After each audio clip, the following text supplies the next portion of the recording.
It is Saturday morning. Overcast, slight drizzle here in South Texas, Central Texas. I am on my way to coach our second preseason game before we start our regular season. And doing a little vlog.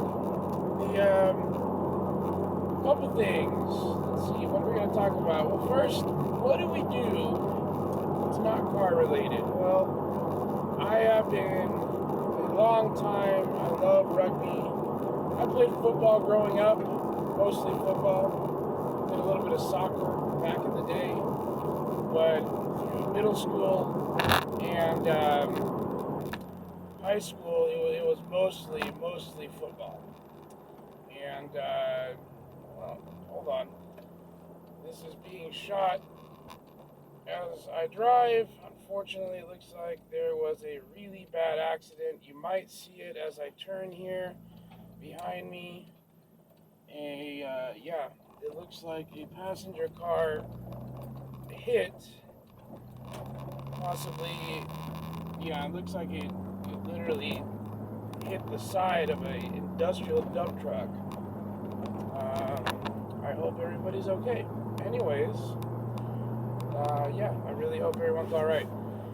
But rugby, I started playing in college, and I've been in the cars since I was a kid. So really working on them since about the age of 14.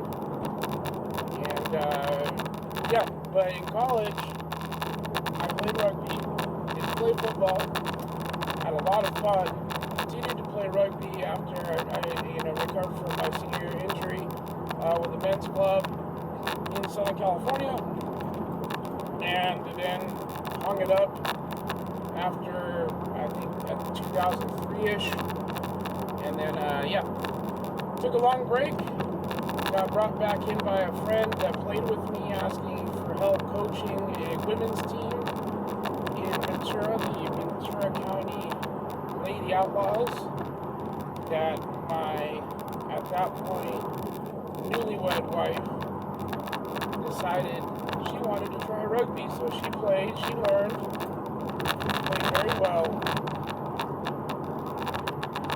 And that was great. I've coached them, we built the team up, it was good. I did that for 3-4 years, and then I switched over and started coaching the high school team in Ventura. Did a lot of good things there with the high school, the Ventura County Orca Rugby Club. Awesome time. Went to a lot of semifinals. Had some great players that went on to play in college. Had a great coaching staff, great families, all that. I love rugby. Rugby is a great part of my life. It's a great culture. I've dabbled coaching football, but nothing beats the rugby culture. And that's just the biggest difference. So when I moved here, I was going to take a break. That didn't happen. I went out, checked out a practice with the San Antonio Rugby Club, and I got hooked right in. And I've been there since we got to Texas. So that being said, here we are. That is one of my big hobbies, rugby. I don't play anymore, but I do coach. My first year in San Antonio was a provisional year for the boys, and we're trying to get into the division, trying to show we could do it. We did very, very well. Came back the next year, went undefeated, and took the Division III state championship. Last year, 2020, we started off very well in Division II, moved up another division, and unfortunately the season got canceled 3 games in due to everything that's been going on since approximately a year ago, February 2020. So, luckily enough, here in Texas,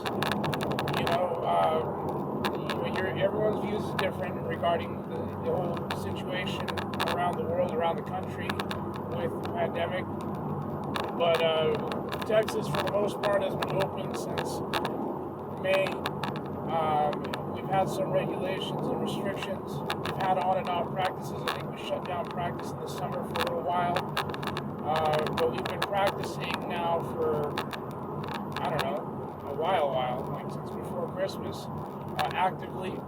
And they gave us the green light to have our season, which is awesome. I know that many of the high school football teams had their seasons, so we still take precautions in regards to masks on the sideline, making sure everybody's temperatures are good before they get onto the field, all that stuff. Literally during practice, we sanitize the ball, we sanitize the practice pads, etc. So we try to be as vigilant as possible, but we're also trying to get back to some form of fun and letting these boys get out and do something that isn't stuck at home. And I think it's really good for everybody, not just youth but adults as well, to find an outlet, because a lot of stuff has happened in this week.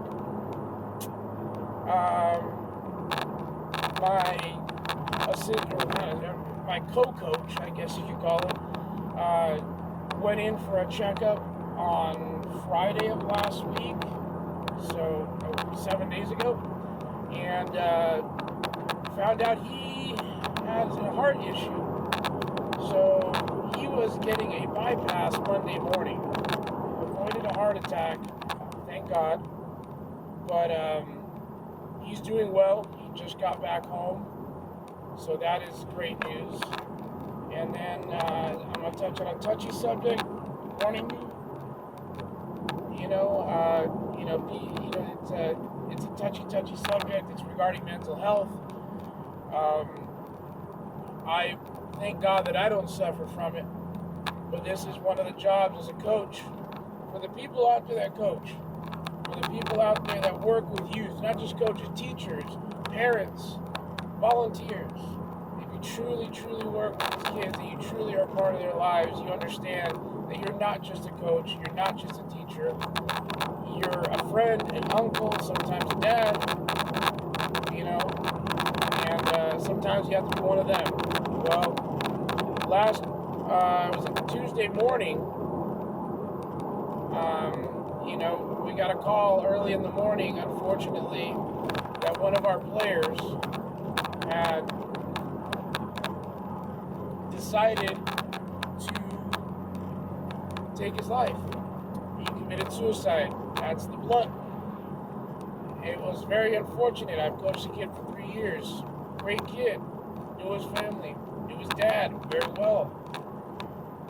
And I've had this situation in the past, not with a player, but with friends and even a family member, a relative, not a direct family member, a relative, and it's never easy to swallow, and especially when it's someone you know well. And I just want to let everybody know, family's okay, team's okay. We had just played together 2 weekends prior, so we just saw him. I just had a good conversation with him. He's a sophomore in high school. He just had his birthday in January, and he had improved so much as a player, but he was always a good student and always that smile. Everybody remembers him for that. We talked, and unfortunately, he decided and he made a decision you can't go back from. So I know this is YouTube world, but I know that we are a small group that follow me. But remember that most everybody has someone they can reach out to. You may know that person that you can reach out to. It may be a family member, a close friend, And if you don't have somebody, there's so many outlets out there. And I'll put a link to a few, in the description. And you can always pick up the phone and ask for help. That route that he decided to choose is not the final route. It is if you make that decision, but it is not the only way out. There are other ways around hard times. We're all having hard times. We're all dealing with the stress of what's going on. We all know somebody that's dealing with loss of job. We all have somebody, by this point, most of us know somebody that's been affected by the pandemic. I know people in my family that have passed away from the pandemic. or not directly, but indirectly or influenced by. Okay? Some of us can't go out. Movie theaters are closed. Outlets are closed. Not the shopping outlets, but our outlets as to what we can do in a lot of places. I'm blessed that I'm in an area where we still have the ability to do some things, and that's a whole other discussion that I'm not going to get into as to what's right and what's wrong. My wife's a nurse. She works very hard. She's been in front of this since day one. And bless her and all the other nurses that have been, because they're literally in the line of fire. But yeah, always know there's an outlet. Always know there's something more, and someone will always miss you, regardless of what you may think. And we definitely miss him. On Tuesday, we had a meeting at practice. The boys came together on their own after we had talked to them about, the situation regarding, what happened and, mental health and everything. And they decided that he would want them to keep practicing and to play today. So, on a sad note and a happy note, they will be playing. We have a game today in this overcast, gloomy day, so it's a little dark, I'm sorry. And they will be playing for him, for their teammate, as well as, on a positive note, for a coach who's home now, doing very well from his procedure. But, yeah, I will start this video as something positive, and I think it is positive. I think the memory of a good person is positive. What happened was not. But we all have other hobbies. Some of us just are all far 100%, but I know we all have something else. And, what are your hobbies? Let me know. Obviously I love other sports. I love football. I'm a huge 49er fan. Tomorrow's the Super Bowl. Or today, whenever you're watching this video, is the Super Bowl. Or this weekend was the Super Bowl. I'm not sure if it's going to be out tomorrow, Sunday, or Monday after the Super Bowl, but the Super Bowl was within these 3 days. And, so we're driving the Porsche, the kids. This is, again, if you're a volunteer, a coach, a teacher, anything that works with youth, whether it's little guys or high school like I do. I've been working with high school students for almost 10 years now, or 8 to 10 years. I love it. I have had to help and interact with many of these boys at a personal level, and I don't get paid for this. I don't want to. I don't ask for it. This is something I do because I care, and it's something to give back. Rugby has done a lot for me, and I'm blessed to know something and to be able to teach it, and to be able to help these boys, prepare them as they go forward in life. And a bunch of them went, hey, bring the Porsche, coach. I never bring the Porsches to practice because of my work schedule, but it's not my daily driver. But and practice is an hour away. But today, from my house, I'm bringing it out because the boys wanted to see it, and it's drizzling, and I wiped it down yesterday, so here we go. It's going to be dirty when I get home tonight, but whatever. Yeah, that's all I got for y'all. A little short drive through exiting the hill country into the freeway here, and I hope y'all enjoy your day. Try to see the positive. I've said this before, and I'll always say it. There's a lot of negative in this world, but there's always more positive. Unfortunately, the negative will always outshine the positive because that is our nature. Try to focus on the good things throughout your day. And if you need help, reach out. Ask somebody, anybody. Reach out. And I want to put a link in the description to some of the resources we gave the boys and the families of the boys regarding mental health here in Texas and throughout the country. If you need assistance or someone, that's an important thing. I am blessed that I don't suffer from those situations, but I have people very, very, very close to me that do. I know many, many people that are friends very close to me, including coaches that I've coached with for years that are veterans that have, suffered through that and cope with it. Very close friends that do the same. So, that being said, if you do not suffer from issues or you aren't that person, keep an eye out. Be just vigilant. Someone may be reaching out.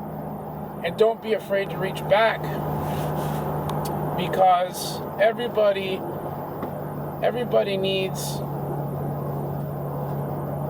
someone sometimes, to reach back. This isn't taboo. It's a real thing, and we shouldn't be afraid to talk about it, and we shouldn't be afraid to express ourselves about it, and we should be open to assisting our fellow humans regarding their issues. It's not being weak, it's actually being very strong to open up and ask for help. I am jumping onto the highway, and we are about 15 minutes from the game field, and we'll be playing our local rival in we'll see them during the regular season, which starts in 2 weeks. But thank you all for listening. Little bit on the down, but again on the positive, because we want to improve these things and we want to make these things better for all. Okay, your outlets aren't all there. Luckily, these boys have something to do. They can get on the field. They can play their sport. If that's not your situation, or you can't do your hobby, or you can't do what you like to do, maybe there's another hobby, or something else. Or simply you just need to pick up the phone, maybe talk to a friend, whatever you need to do, do it. Have a great week. God bless.